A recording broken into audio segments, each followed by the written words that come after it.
All right. So we can get started with competency 4. So jumping back into the core competencies for human trafficking response in healthcare and behavioral health settings. So competency 4 focuses on providing patient-centered care. This is broken into 3 different categories. So patient-centered approaches for response, resiliency-focused care, and then no wrong door access to diverse healthcare services.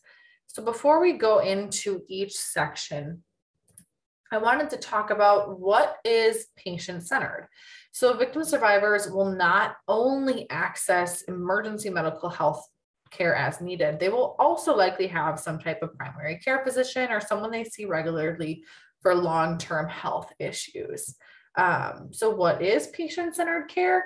It creates a setting that is person-centered and trauma-informed. It informs the client of the purpose of the questioning and the intended and how the information may be used.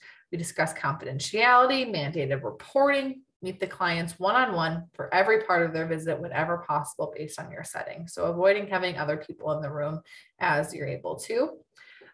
Get informed consent prior to asking those questions, and then always using a professional interpreter when needed. So again, it kind of picks up off of some of the things we've already talked about today, but we'll continue throughout the rest of our conversations. So what is a patient-centered approach at the individual level? That is utilizing age and developmentally appropriate strategies when determining a patient's care plan. So you might receive informed consent from the patient, even minors, allowing them to have a voice, even though you may be obligated to listen to the decision of the protective parent or whoever the legal guardian is of that child. Even though they might not be able to give that informed consent, they still should be considered when discussing care planning. Because there might not always be an adult able to assist them in doing whatever care is needed as a result of what they're seeking services for. Using language and other methods that are clearly understandable regarding their treatment plan, which is age and developmentally appropriate. Things we've kind of talked about quite a bit already, making sure that the language you are using is understandable, especially when you're talking about things like test results. I mean, there's a lot of really big words out there that I don't understand, that most common people aren't going to really know what that means. So using that language that is easily understandable for the patient.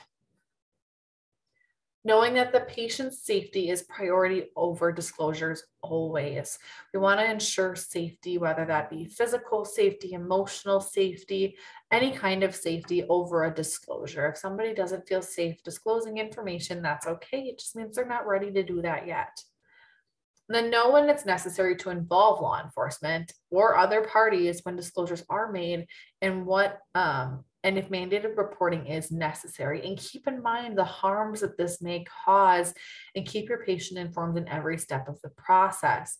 Law enforcement is not always the safest resource for folks, especially those that might identify as a person of color, LGBTQ, or might be here undocumented. We don't know what that looks like for them. So always keeping that in mind when discussing those next steps.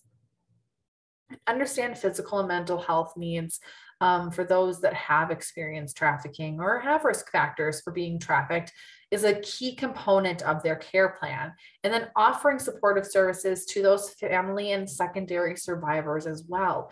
It's not always just treating the injury or the immediate reason for seeking their services. It's treating the underlying condition, whether that be the violence they're seeing at home, the unhealthy aspects of their relationship, or specific medical needs that are not being met. What is the cause, not the reaction to it?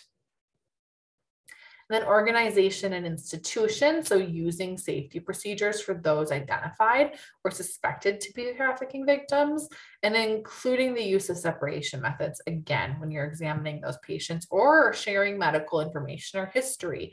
We'll talk a little bit later about Hipaa and confidentiality and things like that, but keeping in mind that sharing of information piece when you're in the presence of somebody other than just the patient. Clearly going over policies pertaining to confidentiality and mandated reporting. Again, always being clear about what your limitations are, and when you may have to talk to other people other than just the patient. Utilizing non-clinical aspects of care when needed.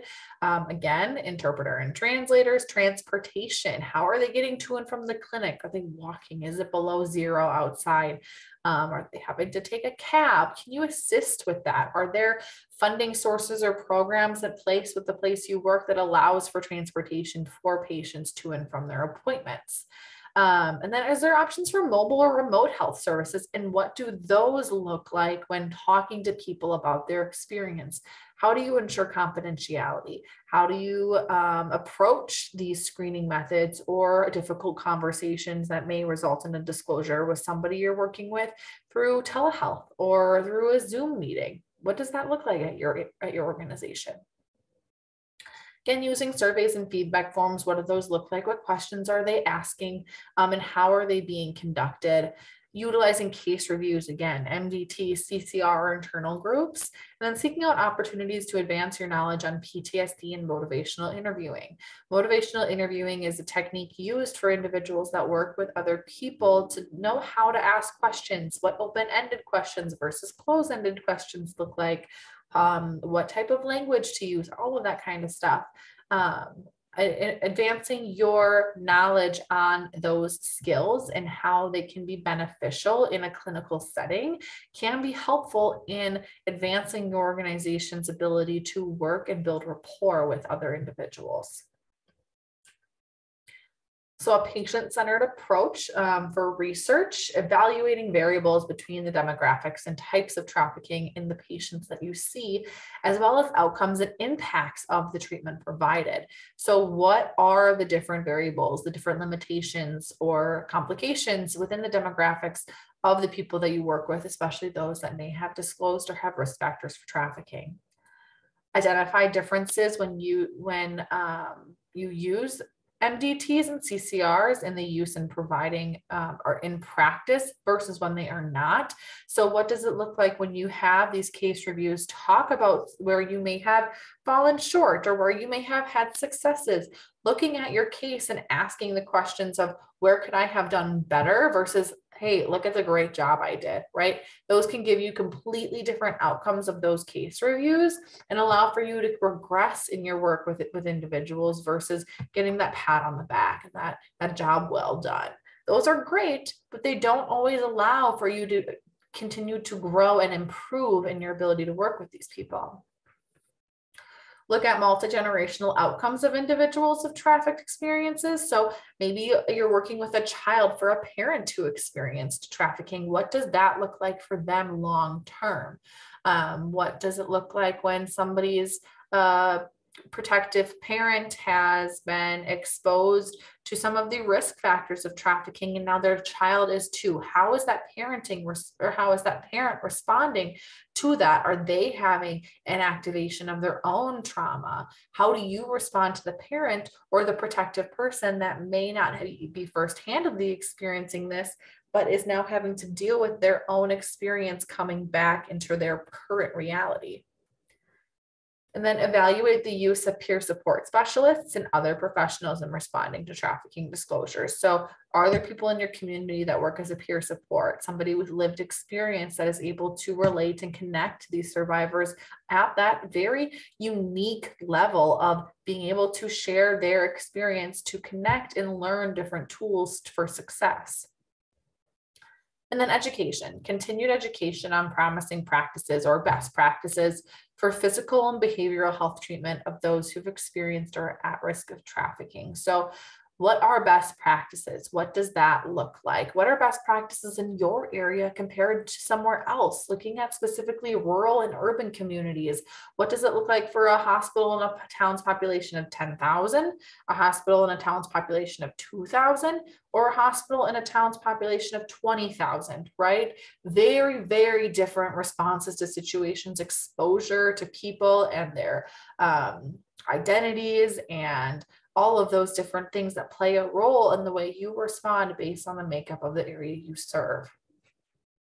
and continued education on patient-centered care, specifically in its application to human trafficking response. I mean, this can be said for any type of response to any type of situation, but today we're talking about human trafficking and making sure that we are focusing on what does patient-centered care look like when we are talking about people who have been at risk for exposure of exploitation.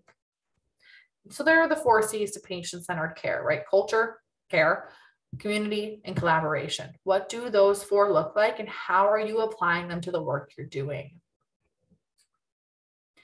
B, resiliency focused care. So the individual, integrating safety plans, protective factors. So protective factors, who are those people that are able to be there to support the victim? What do they have in their own life that allows them to protect themselves? What plans have they already come up with on their own to stay safe that they might not know has been their own safety plan? And resiliency of individuals into treatment plans. What have they gone through that has given them these strength factors to deal with the hardships of their lived experiences? And how can those be incorporated into a healthcare treatment plan? And then working collaboratively with patients to identify and develop those safety plans and their resiliency factors. Looking at research, so identify health pathways that enhance resiliency. We'll talk more in depth on resiliency later on, but what pathways are there? What connections can be made to where they are resilient, what they have endured and overcome, and how that incorporates into their health? Things like coping skills, safe people, places, things, all of those. And then gaining an understanding of resiliency. What is it? What does it mean? How can I talk about this with people? Do I understand it enough to share that information with others? And the factors of it that promote physical and mental health recovery, right? Recovery is something that will happen ongoing for the rest of their life. It's in my personal and professional opinion that nobody ever like fully recovers. You're always in recovery. It's just which state of it are you in? Are you at the beginning of your recovery where everything is hard and you're having to make a lot of effort to continuously work on becoming better and healing? Or are you in like the remission state of recovery, right? Where it's something that you dealt with, you have overcome, you now live with that trauma. It doesn't overtake you, but you can still get activated. You can still fall into a trauma response when you are exposed to things that you might have been exposed to that created those traumas, right? So how can you gain that understanding to help communicate that with and work with survivors on helping them get to their own understanding of it? Organization and institutions. So have resiliency be written into the guidelines for addressing the needs of patients. Someone doesn't have to have been exposed to a trauma to have been resilient, right? Somebody can be coming to you for a symptom that maybe is a symptom that is a sign of an underlying condition they never knew they had. How have they dealt with their entire life? That's resiliency, right? What have they done to take care of themselves when they've had these symptoms before that they now are seeing as a connection to something that might be underlying, something ongoing that they've always had to deal with? And education. Be educated on how to identify these factors of resiliency. What does it look like? What is a recovery process for somebody in physical and mental health, right? Use these recovery focused approaches in a trauma informed framework when you're providing care.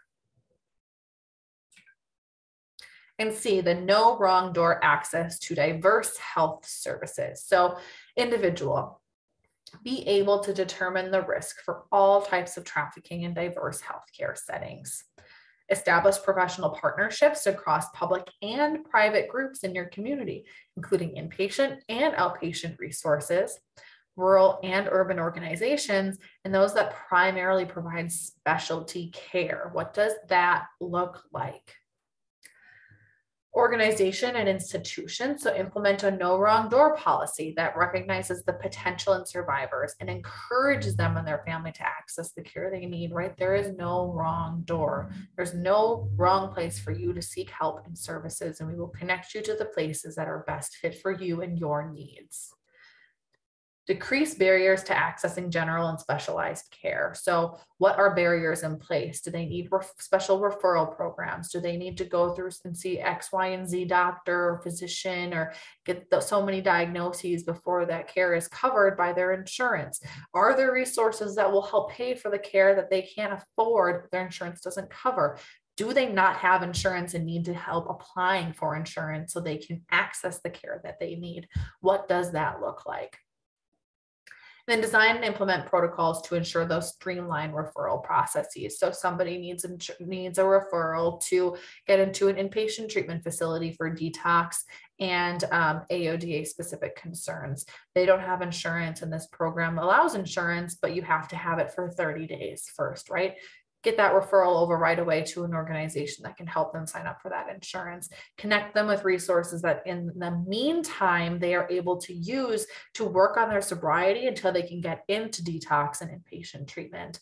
Or connect them with even something like AA, NA, online resources, support groups, places that can help them at least discuss their concerns now in a place that is safe with other people with those experiences until they can access the next steps and meet the requirements of whatever those are. Research, measure engagement between healthcare systems and diverse health service sites for trafficking survivors. So again, what are the different options within your system? What are the diverse needs? What other options within your healthcare services are there for folks if they prefer more holistic medication or options that way? Do you know what those are? If not, are you able to refer them to somebody that does? And again, researching that. So what does that look like? What is the engagement between the systems that meet and don't meet those needs for trafficking survivors? Evaluate evidence-based referral protocols within clinical settings across the public and private sectors. Again, inpatient, outpatient, rural, urban, and primary and specialty care. So what evidence-based referral protocols are there within clinics? Are they working? Are they not? What does that look like, and how can you implement that into your place?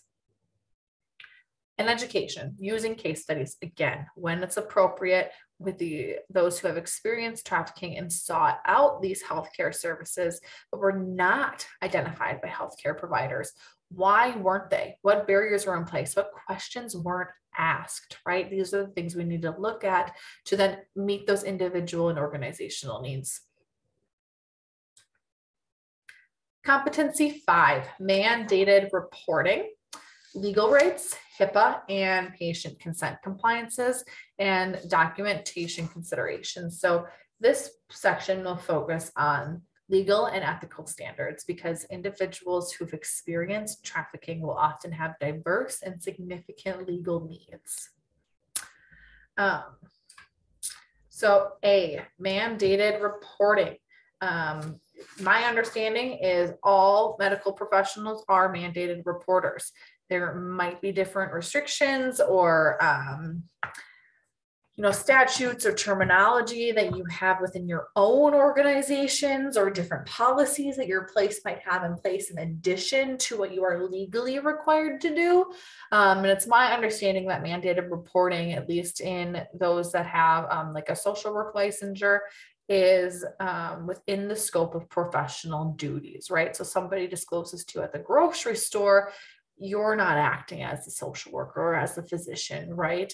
If they disclose to you in the waiting room, that would meet the mandated reporting statute, right? Because they disclosed while you were working in the scope of professional duties. Again, that can differ across disciplines, across internal policies, what that looks like for you, but you need to know what that is for your specific agency. So for the individual, understanding and knowing the limits to and comply with that state and federal regulation and requirements for mandated reporting of adults and minors, and those who have identified as being trafficked or at risk to being trafficked, and how to also look at treating trafficking as a form of child abuse when it's happening to minors, right? Because it is a form of child abuse. Understanding that mandated reporting laws may be a risk to somebody. sorry, lost my train of thought here. Maybe a risk to some individuals of trafficking, specifically those are undocumented, forced to commit crimes while they're being trafficked, or those who might otherwise fear prosecution due to their race, gender expression, status, if they've been involved with the criminal justice system before, if they have a bad relationship with law enforcement, if their abuser is a law enforcement officer or somebody in a position of power, right?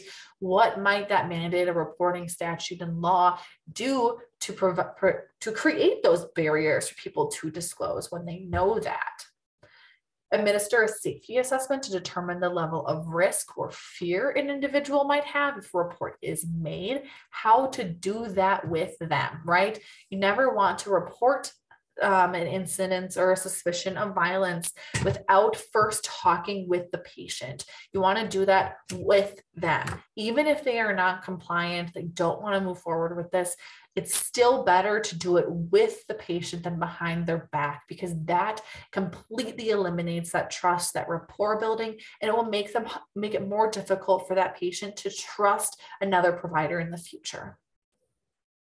And bring concerns of mandated reporting for specific cases of sex or labor trafficking to your hospital's ethics committee or your organization's ethics committee if it's applicable. If you don't have a specific ethics committee, bring it to your supervisor, bring it to somebody that is in a position above you that you're able to discuss that concern with, because sometimes it might not meet that mandated reporting statute like you thought it did.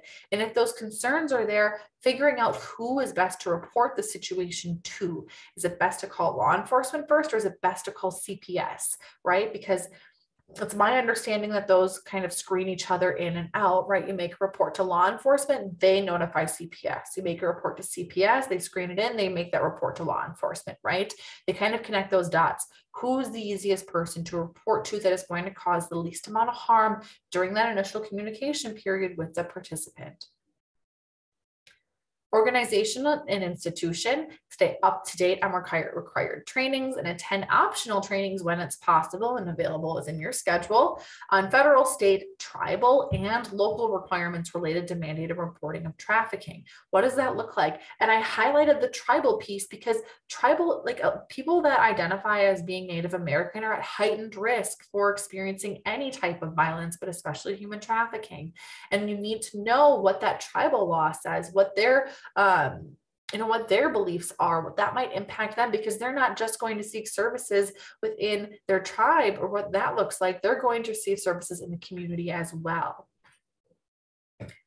Develop partnerships with trusted and properly trained law enforcement or other protective service representatives who respond to mandated reporting calls, scheduling those meet and greets, having these conversations, asking them what their response to human trafficking is, asking them if we were to suspect somebody is experiencing sex trafficking, but they identify as a sex worker, would you arrest them? Would you charge them with prostitution first? What does that look like? Because that could be a huge barrier, and it could put somebody who is a consenting adult who is a sex worker as their job. It's what they do. It's what they enjoy doing.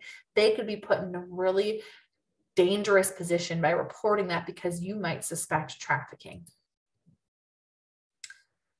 Create or enhance or review patient rights protections in compliance with those federal and state mandated reporting requirements. So what do you have in place at your organization that involves patient rights protections, but that also correlates with the requirements you have for mandated reporting? What do those look like? Again, never report without talking to the patient first, especially in cases of adult patients.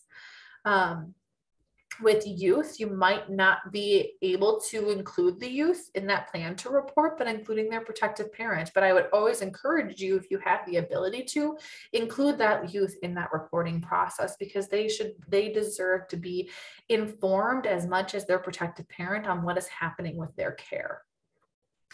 And identify organizations which can provide prompt immigration assistance for foreign nationals who may be experiencing trafficking, including their family. We don't want to see people being either wrongly identified as at risk to or being trafficked, or people who are experiencing that, who are undocumented and then face the repercussion of being deported, right? That's something we want to avoid at all costs. So if there's that suspicion, how can you connect them with an immigration assistance program to get them at least as much resources as possible? Legal rights. So at the individual level, they have access to and provide information on labor, immigration, victim rights, and community resources available to individuals that are at risk to or have been trafficked, right? Would you have that information available to you at your clinic? If you don't, where can you access it, and how can you get it available to the individuals that seek the services there? Recognize opportunities to or potential harms associated with connecting patients to enforcement agencies. We've talked a bit about that already. Understand law, state law related to patient rights, consent to services, what that looks like if somebody is impaired or appears to be impaired because they might be in a trauma response. Are they able to consent to specific services or procedures? What does that look like within your clinic or your organization, and how do you address that concern? And then confidentiality, to ensure that all patients understand the services that are being provided and how to consent to those. And again, using interpreters as needed, avoiding familial or accompanied members as interpreters. Organization and institution. Train your staff and provide resources related to the protection of patient rights and connection to services for legal remedies, including civil claims, restitution, vacating and expunging criminal records, family law, victim witness assistance, advocacy, identity theft, immigration, and so on. Do you know which agencies in your community are able to help with these things, or at least an agency that can help connect them to other resources that they are unable to provide? What does that look like at your organization?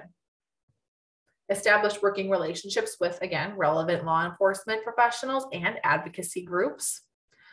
Offer to connect foreign nationals with services who have the capacity to provide pro bono legal services and immigration services promptly.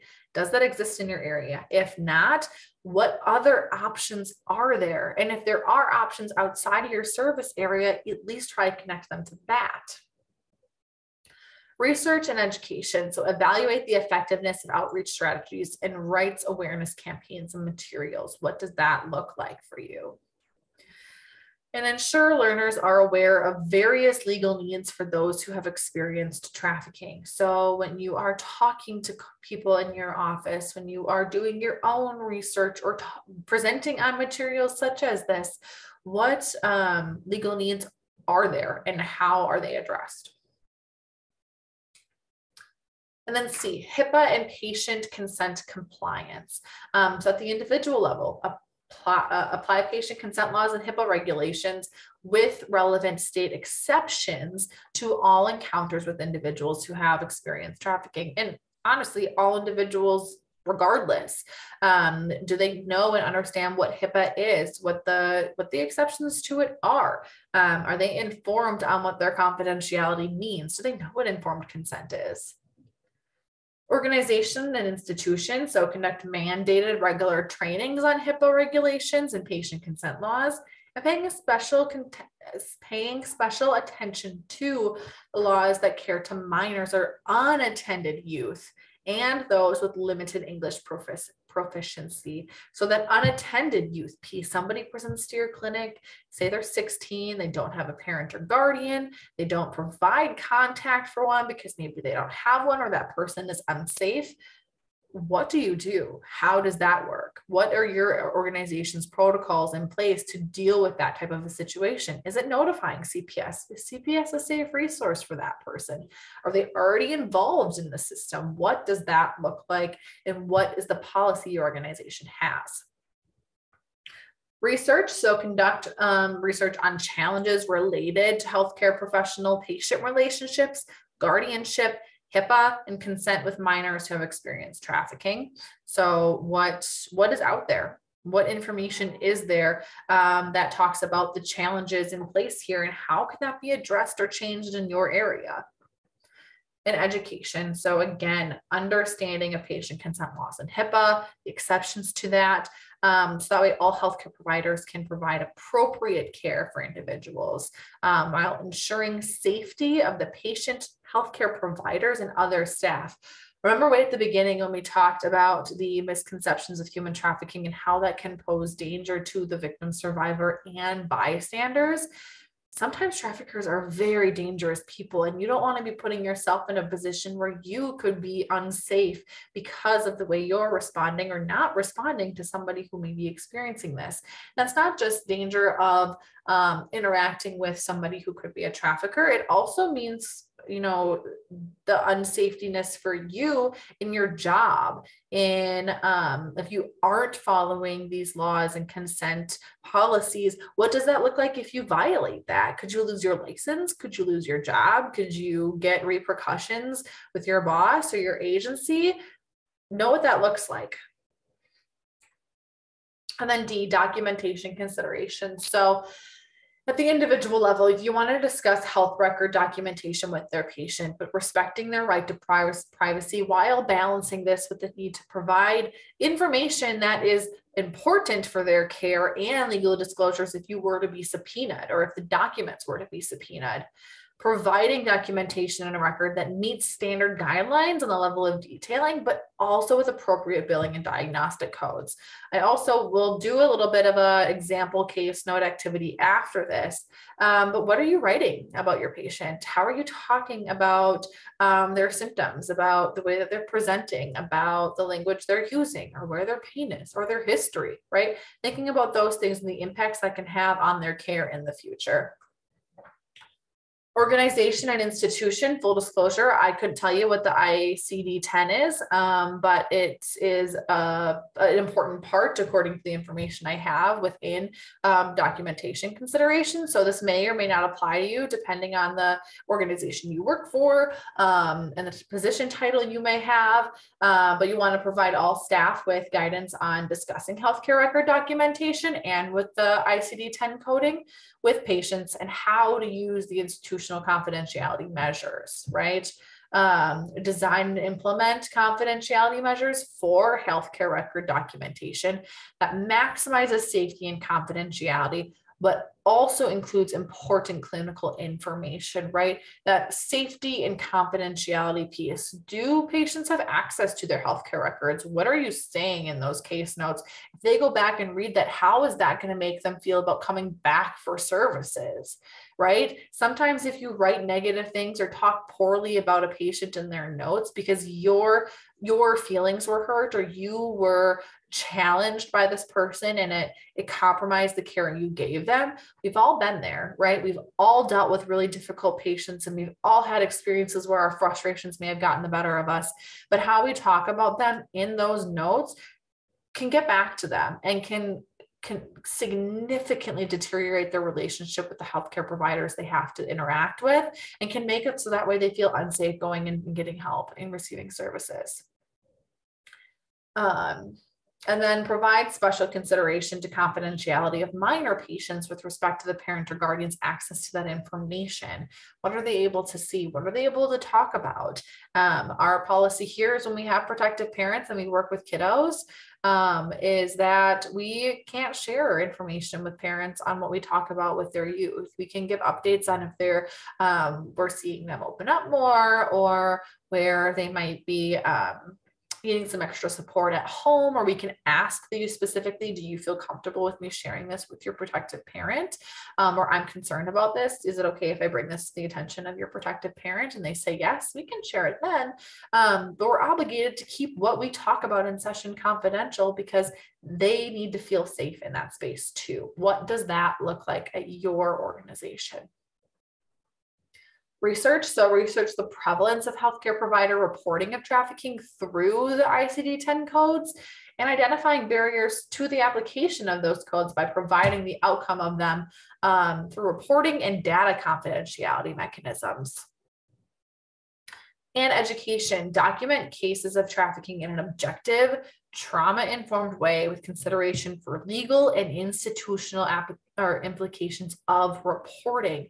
If you are talking poorly about somebody in your case notes because they came under the influence, they were demanding some some type of medication, or they were unruly, they turned violent because they were flailing, something like that, right? If you talk about that in a way that includes your personal opinion, or it is at least not written in an objective way, and that gets subpoenaed, that could negatively impact somebody's ability to get justice in the criminal justice system, or even in their own healing process, because they saw the way that they were talked about in those notes. Incorporate information into health and behavioral health training curricula on confidentiality and privacy measures, which can be adapted to maximize safety and confidentiality, and include discussions and exercises that address these ethical dilemmas, that address legal implications of what could happen, and the clinical issue that's relevant to these health, these documents or sensitive information, that includes the risks of the patient or the client. So looking at an example case note. Case note 1. So patient presented erratic, asking for pain medication and refusing to cooperate with physician. When asked what their symptoms were and to indicate their level of pain, patient stated it hurts everywhere and demanded medication. Patient is known for using substances and presenting to urgent care demanding pain medication. Case note 2. Patient presented frustrated and clenching their abdomen, indicating pain everywhere and asking for medication to help relieve pain. Patient's records indicate a history of substance use over the last several years. Physician asked patient to rate their pain on a scale of 1 to 10. Patient was not responsive and asked for medication. Patient appeared to get more upset throughout the initial check-in. Both notes took the same amount of time for me to write. Which one would give you a more biased opinion upon reading the patient's chart? You can either unmute or drop it in the chat.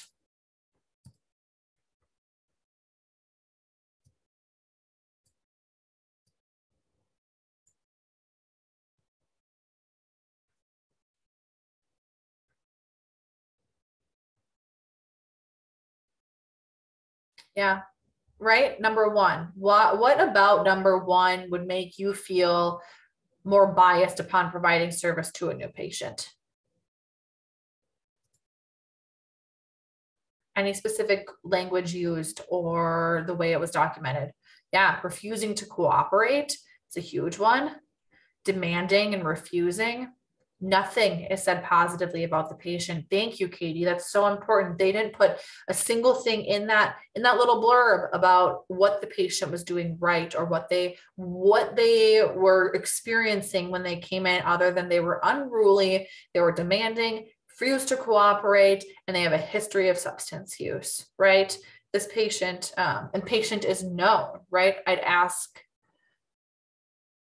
what the note patient is known means, right? What are they known for?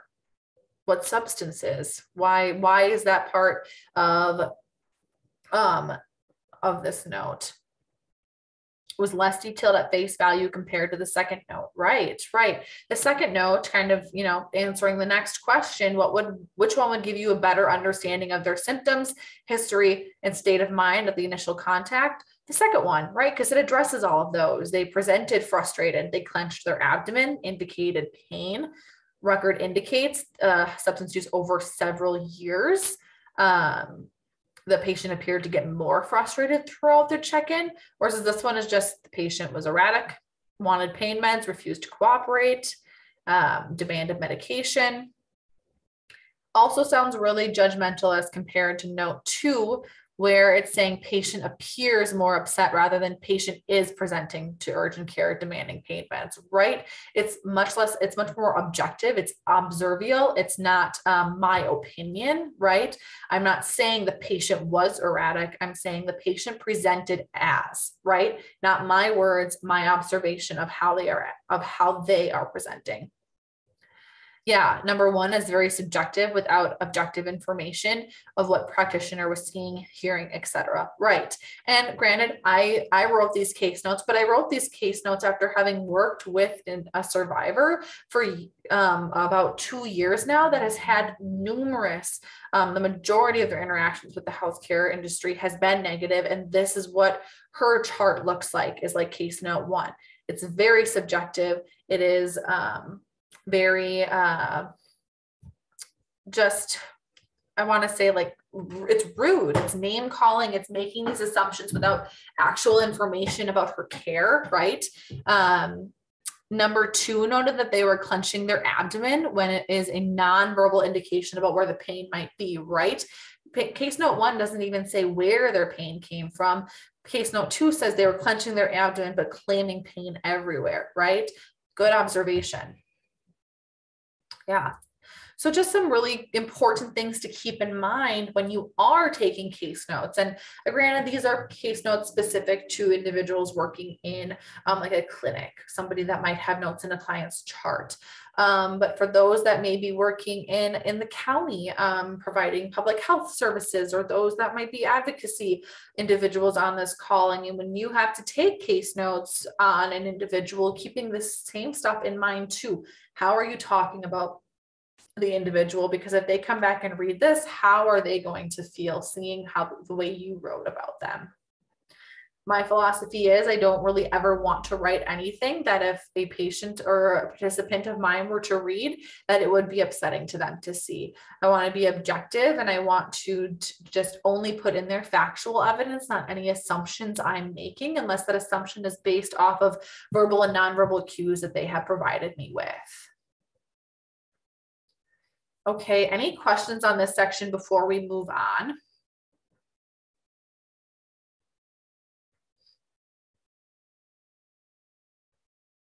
All right. So competency 6, integrating trafficking prevention strategies into clinical practices and systems of care. Okay, so there are 3 types of primary prevention. 1, primary, right? 2, secondary. So this focuses on the immediate response to violence as it is occurring, which is kind of where a lot of us fall into place, right? And then tertiary. Tertiary prevention activities are long-term responses that occur in the aftermath of violence. So again, where a lot of us probably fall into place is this secondary and tertiary part of prevention. Some of us might also fall into the primary piece, but it's not something that we're always able to do as a response provider, right?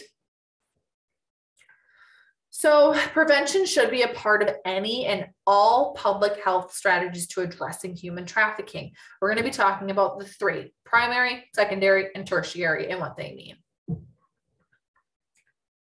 But first, let's talk about the social determinants of health. Remember, I said we'd jump back to this.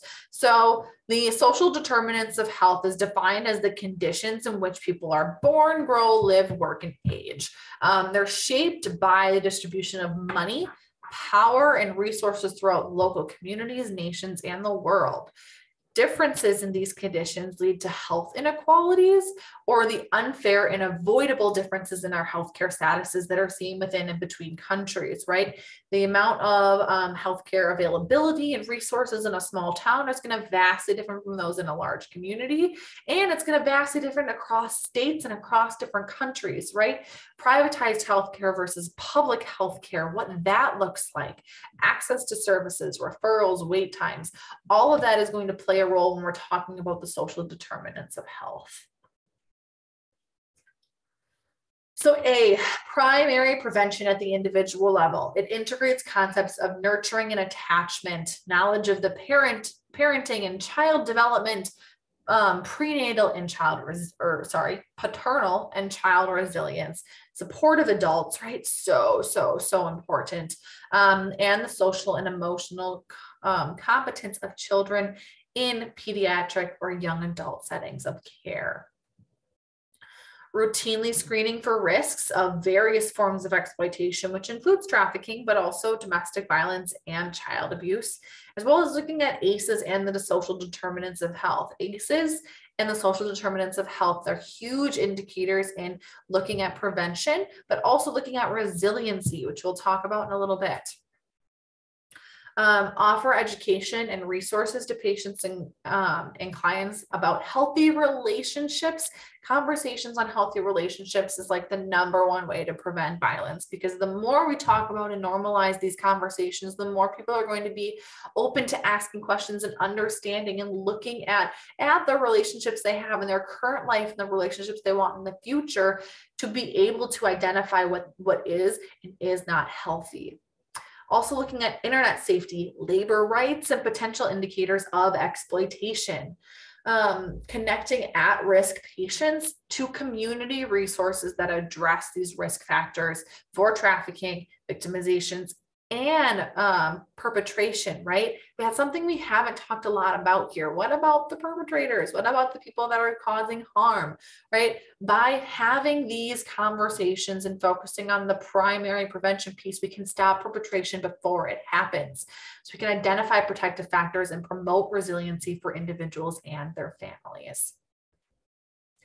Organization and institution, so we can train staff and providers on how to offer education to patients about the connection between violence and their health. People who have experienced violence, domestic violence, sexual assault, human trafficking, child abuse, often have other health conditions or other health needs that aren't being addressed or that come later on in life, right? Increased stress, exposure to drugs and alcohol, physical violence piece, right? They're going to interact with healthcare systems at a higher percentage than those that are not experiencing violence.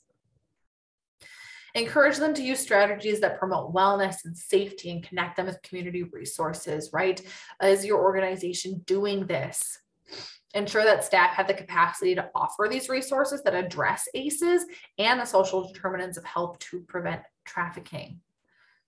Establish standards for anticipatory guidance, psychoeducation, right? Talking about these things, again, so important, but including those adult populations, right? Children that don't get this education aren't going to miraculously have it once they turn 18 and become adults, right? Also, whoever decided 18 meant adulthood, that's a whole other conversation.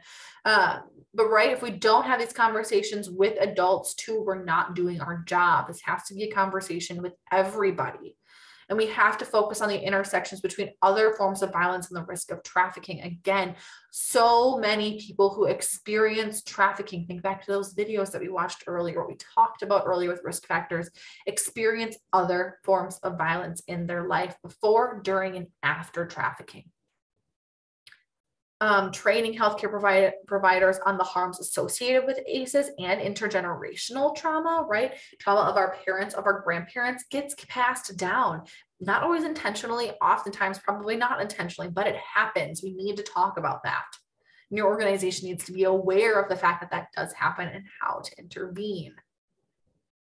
Assure an environment free of human trafficking by establishing policies, procedures, and best practices that address the risk of it. So, right, don't have trafficking happening in your organization. That feels really stupid to say, but I mean, yes, that shouldn't be happening. Is everybody getting paid equitably? Is there a pay differential between people of different genders and races within your organization, and why? Are you asking those questions? Do those policies exist? Look at the people in positions of power within your organizations. What do they look like? Who do they sound like, right? What is that? Those are questions to be asking and things to be looking into.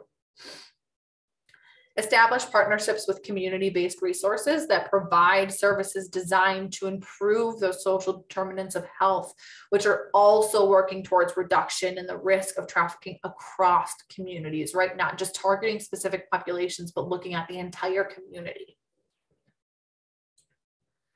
And continuing primary prevention, so research, right? Identifying the health disparities and social determinants of health specific to trafficking prevention and identifying prevention opportunities based on those findings. The best way to prevent trafficking is to focus on talking about healthy relationships, comprehensive sex education, and focusing on youth and adults, right? Not just one population, but all of the ones that could be victimized by this. Research the intersectionality of those other forms of exploitation, other forms of violence, child abuse as risk factors for human trafficking, and evaluate the efficiency of preventionary programs. Are there prevention programs in your community? If not, why? What happened to them? Where's the funding going, right? Questions to be asking, research, and things to be doing when you want to work on primary prevention. And then education, integrating into curriculum on trafficking prevention efforts that target those social determinants of health and promoting improvements in the quality of healthcare you're receiving, the accessibility and affordability of it, and equity as routes to trafficking prevention, right? By talking about all these things, we can prevent violence from happening. Secondary prevention, risk reduction. So the second piece of this is where a lot of us kind of sit and stand. So we, at the individual level, we apply these concepts of risk reduction to all interactions with individuals that have experienced trafficking or are currently experiencing trafficking and other forms of violence, right? We look at the concepts of risk reduction and how do we decrease that? What is risk reduction? And then offering guidance or other materials and resources to patients on historical, intergenerational, and collective trauma, which may further impact beyond their disclosed victimization, right? They're probably not sharing everything with you, and that's okay. They don't need to, but understanding that there's other resources and other materials that can be helpful to address the needs they're not sharing. And make referrals to services that utilize risk reduction approaches that address the social determinants of health too. An organization and institution level, right? So training healthcare providers on the basic principles of anticipatory guidance. What is anticipatory guidance? It is defined as the proactive counseling that addresses the significant physical, emotional, psychological, and developmental changes that occur in children during that level between health supervision visits, right? The interval between the two. What is that? So anticipatory guidance is a complement to risk assessment. So they work together very well. So training healthcare staff in the basic principles of anticipatory guidance to help reduce harms for patients who are experiencing trafficking or at risk of it. Integrating trafficking prevention advocacy efforts into all wellness and prevention programs. What are the prevention and wellness programs you have at your organization? And are you including prevention advocacy efforts in that for trafficking? Provide healthcare providers with up-to-date information on local contexts of trafficking. Is it happening? How often? To who? Questions to be asking yourself when you want to talk about secondary prevention. And making sure that is informed by experts with lived experience, right? If not from them themselves, from somebody who is able to speak on their behalf, right? Because they might not be want to share, right? They have the experts to their own experience, but we do not need to only expect them to re-victimize themselves to educate you, right? That's why there are people that are able to use the information provided by survivors to educate others. And ensure healthcare providers have easy access to the list of community, state, national, and other resources that address these vulnerability factors, that focus on refugee support organizations, intimate partner violence shelters, food banks, childcare, transportation, all these other services that are able to be accessible to individuals to support their community engagement and address vulnerability. The research, so research risk reduction strategies. What does that look like in your area? Is there research done in your area? If not, can it be done?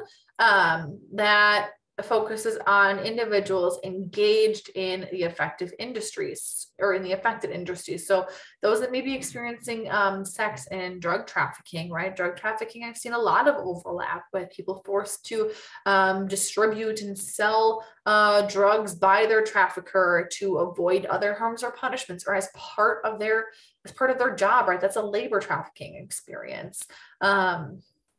And individuals that work in occupation sectors that are at high risk for labor trafficking conditions.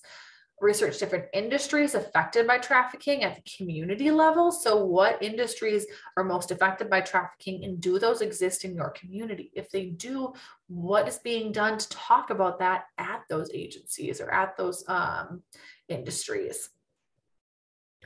Evaluate risk reduction programs for the applicability of individuals who have experienced trafficking. So what is applicable here? How does that apply to your community in your area? Evaluate outcomes of risk reduction programs that specifically target individuals that have experienced trafficking.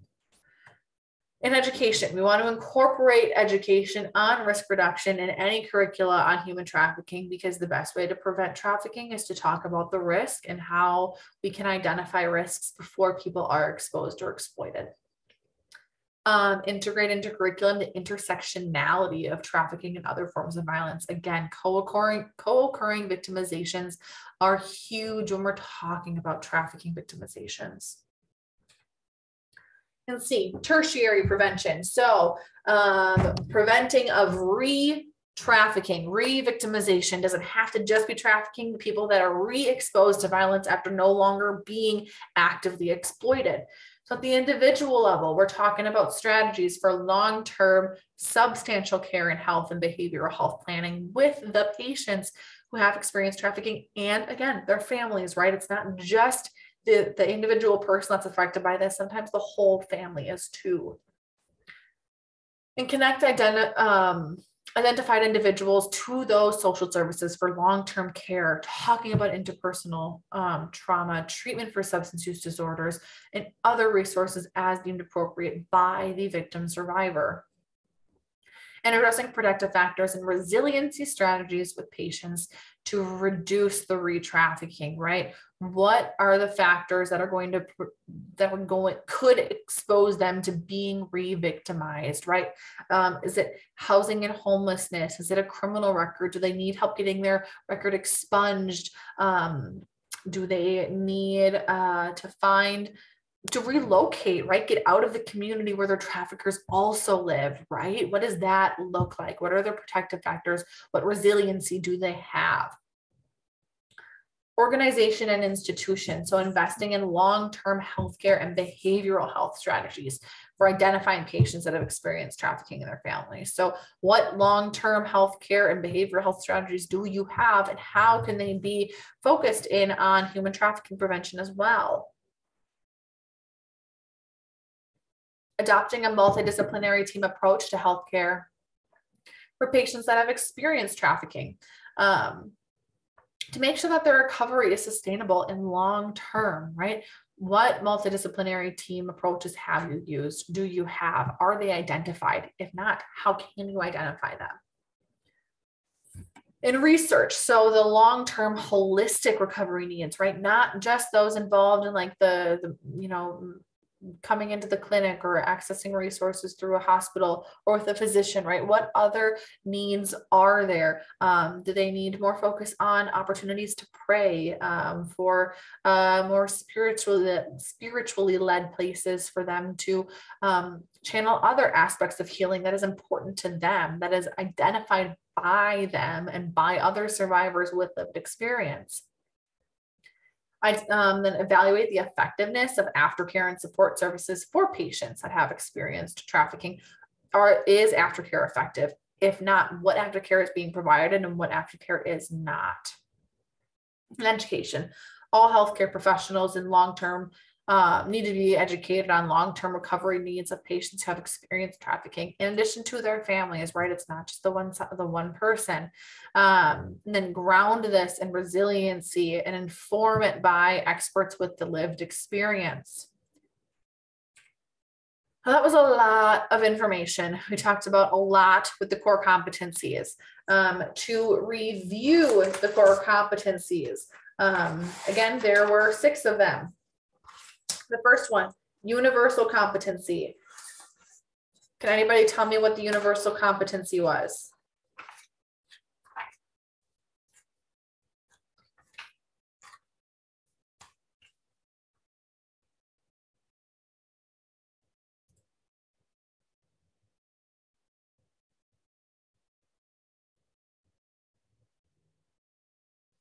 That's okay. It was using there we go. Yes, trauma-informed, victim-centered approach.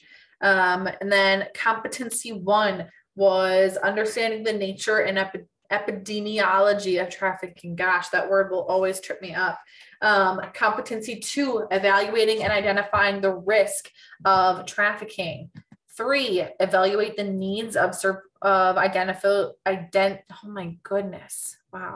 identify the needs of individuals who have experienced trafficking or individuals who are at risk of being trafficked. 4, providing patient-centered care. 5, using legal and ethical standards. And 6, integrating trafficking prevention strategies into clinical practice and systems of care. Now, I don't expect you to have all those memorized because clearly I don't have them all memorized and I can barely say the words out loud. But you all have access to the packet that goes over these core competencies and has all of the information I presented on today. So please use that, save it, distribute it among your colleagues, because it can be extraordinarily beneficial when talking about how to respond to human trafficking in your organizations. Any questions or comments on the material we've talked about in regards to core competencies or anything else we've discussed already today?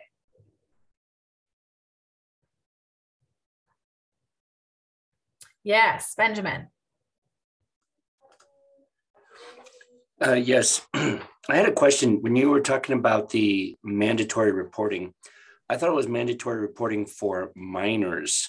Is it also for adults? I've been trying to Google that to find information on that. So I just wanted clarification in regards to the mandatory reporting from healthcare providers with regards to the human trafficking.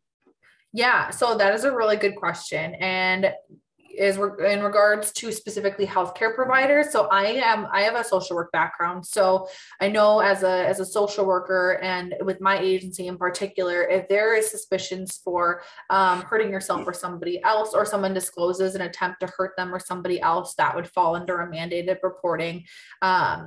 Or if again, a minor is being actively harmed, or suspicion of them being actively harmed, could fall under a mandated report. Regarding adults, I don't know the answer to that, and that might be organization specific too. Some organizations might have mandated reporting on suspicion of trafficking, or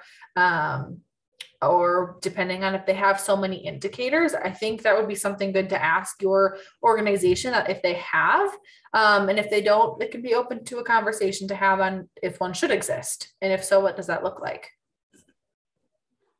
Okay, thank you. Yeah, no, thank you for your question.